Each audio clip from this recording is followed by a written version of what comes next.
This channel does not promote any violent, harmful, or illegal activities. All content provided by this channel is meant for an educational purpose only. School service পরীক্ষায় সেরা সাফল্য মানে oxygen books SSC gateway series.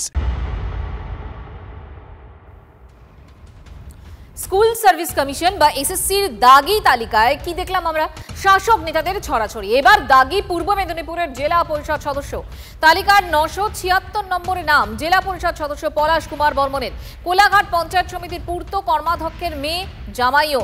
বকুল শেখর পাঁজার মেয়ে মৌমিতা পাঁজা উত্তর দিনাজপুরের শিক্ষিকা এবং জামাই দিব্যেন্দু মণ্ডল কলকাতার উল্টোডাঙ্গার স্কুলে কর্মরত।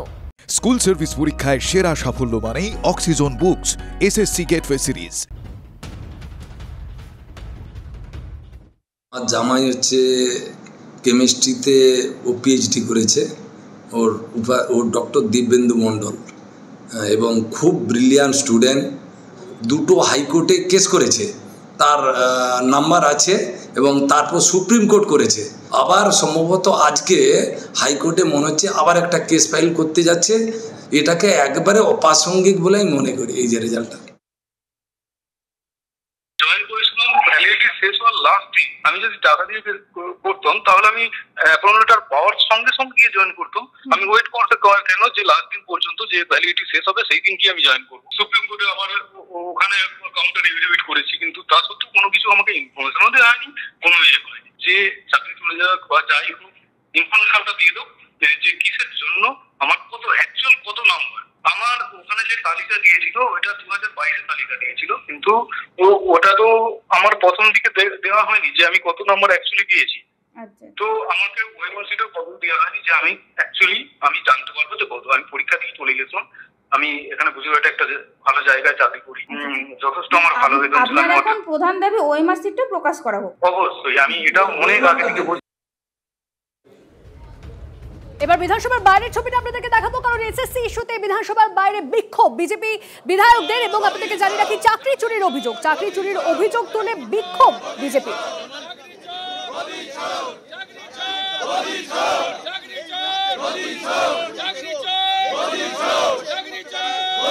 শুভেন্দু অধিকারীর নেতৃত্বে বিজেপি বিধায়করা তারা মুখ্যমন্ত্রী চাকরি চুরি করেছেন এরকম একটা প্লাকার্ড এবং চেয়ার ছেড়ে মুখ্যমন্ত্রী মমতা বন্দ্যোপাধ্যায় তিনি দৌড়ে যাচ্ছেন এই প্লাকার্ড নিয়ে বিধানসভার যে মূল গেট রয়েছে সেখানে তারা বিক্ষোভ করছেন। চাকরি তুমি করেছো চুরি, গদি ছাড়ো তাড়াতাড়ি, এই হচ্ছে মূল স্লোগান এবং সকলের কাছেই কিন্তু এই প্লাকার্ডটাই রয়েছে এবং নেতৃত্ব দিচ্ছেন শুভেন্দু অধিকারী। তার কারণ এই যে এসএসসির যে তালিকা প্রকাশিত হয়েছে সেখানে টেন্টেডদের তালিকাও ইতিমধ্যে প্রকাশিত হয়েছে এবং তুমি সেটা ইতিমধ্যেই সেই তালিকাতে দেখা গিয়েছে যে তৃণমূল কংগ্রেসের আধিক্য অনেক বেশি রয়েছে। আর সেই সমস্ত বিষয়কে সামনে রেখেই শুভেন্দু অধিকারীদের এই বিক্ষোভ চলছে এবং কিছুক্ষণ আগে যোগ্য যারা চাকরিহারা তারা এসেও শুভেন্দু অধিকারীদের সঙ্গে দেখা করেছেন এবং শুভেন্দু অধিকারীরা তাদেরকে জানিয়েছেন যে এই ক্ষেত্রে সরকার যদি কোনো পদক্ষেপ করে যোগ্যদের দাবি মেনে, তাহলে সেই দাবির সমর্থনে তারা থাকবেন এবং তা নিয়ে তারা সুপ্রিম কোর্টে যাক। এন আবহের মধ্যেই দেখা গেল যে বিজেপির বিধায়করা তারা এই মুহূর্তে বিধানসভার গেটে বিক্ষোভ করছেন। যে কথা আপনাদের বলছিলাম, এই যে দাগি তালিকা, সেখানে কিন্তু শাসক নেতা নেত্রীদের ছেলে মেয়েদের একেবারে ছড়াছড়ি। এবার পুরসভার উপপ্রধানের মেয়ে রয়েছে সেখানে, নিউ ব্যারাকপুর পুরসভা, সেখানকার উপপ্রধান স্বপ্না বিশ্বাসের মেয়ে শতাব্দী বিশ্বাসের নাম রয়েছে। মেয়ে যোগ্য হিসেবেই চাকরি পেয়েছে জানাচ্ছেন উপপ্রধান। আদালতে দ্বারস্থ নিউ ব্যারাকপুর পুরসভার উপপ্রধান। এদিকে উপপ্রধানের পদত্যাগ চেয়ে নিউ ব্যারাকপুর এলাকা জুড়ে পোস্টার দিল বিজেপি। সারা পশ্চিমবঙ্গ জুড়ে একের পর এক যে দুর্নীতি পরায়ণ তৃণমূল কংগ্রেসের যে সমস্ত লোকজন রয়েছেন তারা হয় ঘুষ খেয়ে আর নতুবা নিজেদের আত্মীয় পরিজন ছেলে মেয়ে বৌমা এদের চাকরি দিয়ে যাচ্ছেন। আর এটার থেকে পরিষ্কার হয়ে যাচ্ছে যে তৃণমূল একটা দুর্নীতি পরায়ণ দল এবং এই দুর্নীতির থেকে একমাত্র মুক্তি পাওয়া সম্ভব তৃণমূল কংগ্রেস যখন এই পশ্চিমবঙ্গ থেকে বিদায় নেয়। প্রথমত বলবো যে ওএমআর শিট মিসম্যাচ।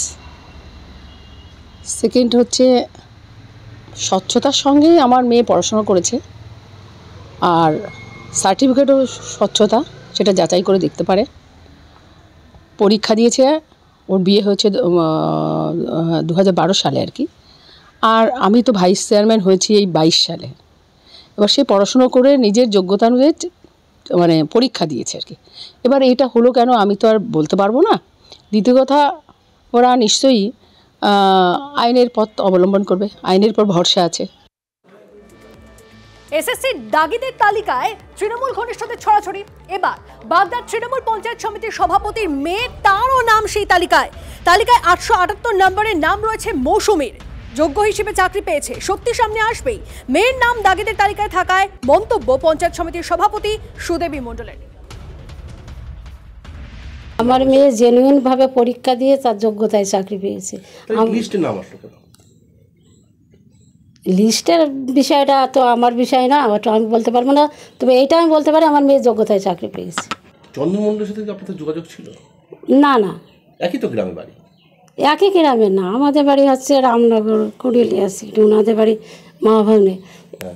কথা হয়নি কোনোদিন? না না, আগে কোনো কথা হয়নি। এখন আপনারা যেরকম বলছেন এরকম নাম শুনছি। এসএসসি দাগি তালিকায় এবার পঞ্চায়েত সমিতির সহ সভাপতির স্বামী আর ননদ। রাজারহাট পঞ্চায়েত সমিতির সহ সভাপতি সুজাতা মণ্ডল, তার স্বামী পরিমল মণ্ডল এবং ননদ কাবেরী মণ্ডল আদালতে দ্বারস্থ হচ্ছেন। পরিমল মণ্ডল বাঙ্গুর নারায়ণ দাস মেমোরিয়াল স্কুলের শিক্ষক 2018 থেকে 23 পর্যন্ত। তিনি রাজারহাট পঞ্চায়েত সমিতির ভূমি কর্মাধ্যক্ষ ছিলেন। কি কারণে এই টেন্টেড লিস্টে নাম আসলো আমরা তার ক্লারিফিকেশন চাইতে আমরা হাইকোর্টে যাব। কারণ দেখুন 3টে ক্যাটাগরি আছে, হাইকোর্ট বলেছে 3টে ক্যাটাগরির কথা যারা টেন্টেড। একটা হচ্ছে ব্ল্যাঙ্ক ওএমআর, একটা র্যাঙ্ক জাম্প, একটা এক্সপায়ারি প্যানেল। এই 3টে ক্যাটাগরি কোনোটাতেই আমি পড়ি না। এবার সেটা যদি হয়ে থাকে তাহলে যে এক্সপায়ারি প্যানেলের কথা বলছে, আপনি দেখবেন কোর্টের অর্ডারে জল করছে হাইকোর্ট এক্সপায়ারি প্যানেল, তাহলে তাদের নামগুলো কোথায় গেল? আমরা তার ক্লারিফিকেশন চাইতে আমরা হাইকোর্টে পিটিশন করতে যাচ্ছি। এটা সম্পূর্ণ ব্যক্তিগত ব্যাপার, সে কিভাবে চাকরি পাচ্ছে বা কিভাবে জোগাড় করছে চাকরি। দলকে তো বলেনি, দল পাঠায়নি, দলের পক্ষ থেকে পাঠায়নি। বর্তমানে আমরা কোনো পদাধিকার নয়, সে কর্মী হতেই পারে, অস্বীকার করা যায় না। ফালতু মিথ্যে কথা বলে কর্মী হতেই পারে। কিছু সিদ্ধান্ত নিতে গেলে আমার হায়ার অথরিটি দলের তারাই নেবে, দাঁড়ায় ভোটে দাঁড়ায় নিয়ে আগের টার্মে। শ্রী মালদা জেলা পরিষদের সদস্য, আর তার নাম উঠেছে দাগি শিক্ষকের তালিকায়। এবং শুধুমাত্র সেই শিক্ষকের বিরুদ্ধে টাকা দেওয়ারই অভিযোগ নয়, লক্ষ লক্ষ টাকা নাকি তিনি তুলেওছেন, এমনটাই অভিযোগ সামনে আসছে। চাকরি দেওয়ার নামে লক্ষ লক্ষ টাকা তুলেছেন বলে গুরুতর অভিযোগ। মালদার মোথাবাড়ি এলাকা থেকে দাগি শিক্ষক তথা তৃণমূল নেতা শামসুদ্দিন আহমেদ লক্ষ লক্ষ টাকা তুলেছেন বলে বিস্ফোরক অভিযোগ মোথাবাড়ি এলাকার মালদা জেলা পরিষদের কংগ্রেস সদস্য সাইম চৌধুরী। স্থানীয় বাসিন্দাদেরও বক্তব্য, এবার সেই টাকা চাইতে লোকজন হাজির হবে। এই ভয়েই ওই শিক্ষক তথা তৃণমূল নেতা স্ত্রী সহ গা ঢাকা দিয়ে রয়েছেন, আত্মগোপন করে আছেন। এই সব তৃণমূলের নেতার দ্বারাই 14 লাখ 15 লাখ টাকা করে এসএসসির চাকরির জন্য টাকা উঠানো হয়েছে। এবং বর্তমানে যে চাকরির লিস্ট বাতিলের যে লিস্ট বেরিয়েছে 1880টা, তার মধ্যে থেকে আমাদের কালিয়াচক 2 নম্বর ব্লকের আমাদের যে বিধায়ক যে সাবিনা ইয়াসমিন আছেন, তার ডান হাত বাম হাত, তাদের প্রত্যেকের ফ্যামিলিতে কেউ না কেউ এই চাকরির বাতিলের লিস্টে নামটা আছে। যেরকম আমাদের এখানটা শামসুদ্দিন আহমেদের স্ত্রী সারিকা খাতুন, যিনি জেলা পরিষদের মেম্বার, উনার হাজব্যান্ড শামসুদ্দিন আহমেদের চাকরি বাতিলের এই লিস্টে নাম আছে। আমাদের এরিয়াতে বিভিন্ন ছেলের কাছ থেকে, বিভিন্ন পরিবারের কাছ থেকে এরা টাকা নিয়ে বিভিন্নভাবে নাম ঢুকিয়েছেন, দালালিও করেছেন, টাকাও মানে চাকরির টাকা তুলেছেন। টাকার বিনিময়ে বা ক্ষমতার বিনিময়ে এই চাকরি হয়েছে। শামসুদ্দিন আহমেদকেও টাকা দিয়েছে তারা? অবশ্যই দিয়েছে। না, উনার চাকরি হয়েছে তো উনার লোকজনেরও হয়তো হয়েছে। উনার সংবাদ মাধ্যমে এসে বলা উচিত উনি টাকা নিয়েছেন কি না। আর যারা টাকা দিয়েছেন আমি তাদেরকে বলবো, আপনারা যান, টাকা আপনারা তুলুন, জনসাধারণ আপনাদের পাশে আছে। চাকরিটা কি তৃণমূল করে দিয়েছে? না না, তৃণমূলের নেতা করে দিয়েছে? কোনো নেতা করে দেয় না, পরীক্ষা না দিয়ে করেছে? পরীক্ষা দেয়নি, মানে ও তো 2টো চাকরি করতো কার আগে। তাই? হ্যাঁ, আগে পঞ্চায়েতে করতো, তারপরে গয়েশ্বরীতে করতো। হ্যাঁ, 2টো চাকরি করতো, সেই চাকরি ছেড়ে এটা করেছে। তারপরে এখানে গেছিল। মানে পরীক্ষা দিয়েছে, সাদা খাতা জমা দিয়ে নয়? না না, পরীক্ষায় বসেছে, রীতিমতো তার ইন্টারভিউ দিয়েছে, সবই দিয়েছে জানি। টাকা দিতে হয়েছে কি আপনাদেরকে? না, আমি বলতে পারবো না। টাকা দিতে হয়েছে? না না না, টাকার কোনো ব্যাপার নেই এখানে। মানে ও আপনি বলছেন পরীক্ষা দিয়েই ওর চাকরি পেয়েছে? পরীক্ষা দিয়েই চাকরি পেয়েছে। ও কি যোগ্য না অযোগ্য? যোগ্য। ও তো ইএমএ আপনার ক্লাস 10 থেকে এখানে স্কুল ফার্স্ট, গোল্ড কলেজ থেকে পাস করলো, তারপরে ইএমএ করলো আপনার ওই থেকে কানপুর থেকে, তারপরে বিএড করলো।